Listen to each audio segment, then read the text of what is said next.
বাঘ শিকারি থেকে পশুপ্রেমিক সীতেশবাবু, শ্রীমঙ্গল চিড়িয়াখানায় যা দেখতে পাবেন। ঢাকা নিউজ 3 নিজস্ব প্রতিবেদক মাহমুদুল হাসানের প্রতিবেদনে। সঙ্গে আছে আমি শেখ আসমা। আসসালামু আলাইকুম। এতক্ষণ শুনছিলেন সংবাদ শিরোনাম, এবারে বিস্তারিত। একজন বাঘ শিকারি থেকে পশুপ্রেমিক শ্রীমঙ্গলের সীতেশবাবু। বাঘ শিকার করতে গিয়ে বাঘের আক্রমণ থেকে বেঁচে যান তিনি, কিন্তু শরীরের বিভিন্ন স্থানে রয়েছে বাঘের থাবার চিহ্ন। চিরদিনের জন্য নষ্ট হয়ে গেছে একটি চোখ। সীতেশবাবুর চিড়িয়াখানাটি মৌলভীবাজারের শ্রীমঙ্গলে অবস্থিত।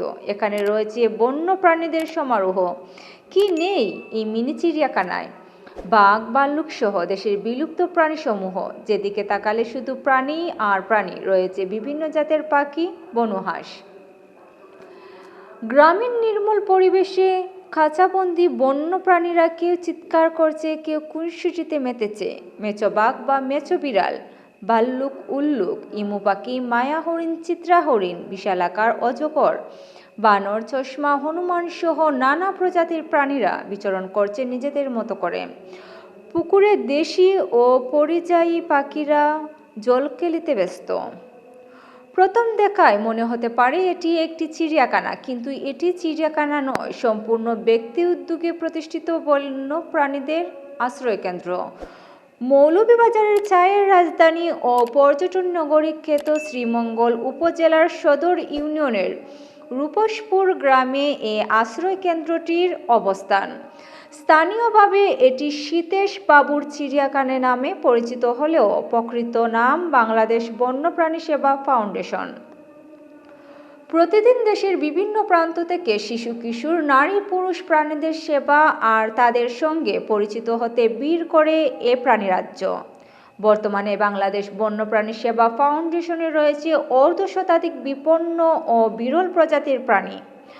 উল্লেখযোগ্য প্রাণীদের মধ্যে রয়েছে মেছো বিড়াল, যা মেছো বাঘ নামে পরিচিত, ভাল্লুক, উল্লুক, চশমা হনুমান, গাধা, লজ্জাপতি বানর, চিত্রা হরিণ, মায়া হরিণ, ইমু পাখি, গন্ধককুল, অজগর, শঙ্কিনী সহ বিভিন্ন প্রজাতির সাপ। সাধারণ প্রজাতির বানর, ধূসর বানর, সোনালী বিড়াল, বনবিড়াল, হিমালয়ান পান মিউজিক, হনুমান, বনরুই, গুইসাপ, বন্য শূকর, উড়ন্ত কাঠবিড়ালি, বোম্বে টিনকেট, গেইক, ধনেশ পাখি, কাসিম, পেঁচা, বাজ পাখি, শকুন, ময়না সহ বিভিন্ন প্রজাতির পাখি। সরকারের অনুমোদন সাপেক্ষে যার নামকরণ করেন বাংলাদেশ বন্যপ্রাণী সেবা ফাউন্ডেশন। ফাউন্ডেশনের পক্ষ থেকে বন ছেড়ে খাদ্য ও বাসস্থানের সন্ধানে লোকালয়ে আসা প্রাণীদের উদ্ধার করে নিবিড় পর্যবেক্ষণ, সেবা ও চিকিৎসা দিয়ে পুনরায় বনে ফিরিয়ে দেওয়া হয়। প্রতি বছর শত শত প্রাণীকে লাউয়াছড়া জাতীয় উদ্যান সহ সিলেট অঞ্চলের বিভিন্ন সংরক্ষিত বনে অবমুক্ত করে চলেছে প্রতিষ্ঠানটি। যে প্রাণীগুলো বনের পরিবেশের সাথে মানিয়ে নিতে পারে না, যা সুস্থ নয়, এমন প্রাণীদের এখানে রেখেই পরিচর্যা করা হচ্ছে। বাংলাদেশ বন্যপ্রাণী সেবা ফাউন্ডেশনের চেয়ারম্যান সীতেশ রঞ্জন দেব বলেন, সেবা ফাউন্ডেশনের টাকায় এসব প্রাণীর চিকিৎসা সেবা ও খাদ্যাভ্যাস অনুযায়ী খাদ্য সরবরাহ থেকে শুরু করে প্রাণীদের পুনরায় বনে ফিরিয়ে নেওয়া পর্যন্ত প্রক্রিয়াটি বেশ ব্যয়বহুল ও জটিল প্রক্রিয়া। প্রাণীদের জন্য মাছ, মাংস, সবজি, কলা, দুধ ইত্যাদি কিনতে প্রতিদিন কয়েক হাজার টাকা প্রয়োজন। বর্তমান দ্রব্যমূল্যের ঊর্ধ্বগতির বাজারে তা সংকুলান কঠিন থেকে কঠিনতর হয়ে উঠেছে। সরকারের অনুমোদন সাপেক্ষে এখানে আগত পর্যটকদের কাছ থেকে সামান্য প্রবেশ ফি নিলেও তা দিয়ে ফাউন্ডেশনটি পরিচালনা করা সম্ভব হচ্ছে না। পারিবারিক মৎস্য খামারের আয় থেকে ঘাটতি পূরণ করতে হয়। সেবা ফাউন্ডেশনটি টিকিয়ে রাখতে হলে সরকারি ও বেসরকারি পৃষ্ঠপোষকতা আবশ্যক।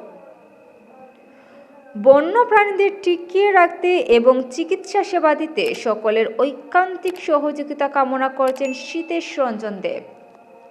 প্রিয় দর্শক, এতক্ষণ আমাদের সাথে থাকার জন্য ধন্যবাদ। সেই সাথে আমাদের পরবর্তী নিউজটি দেখতে এখনই আমাদের চ্যানেলটিকে সাবস্ক্রাইব করুন এবং বেল বাটনে চাপ দিয়ে রাখুন।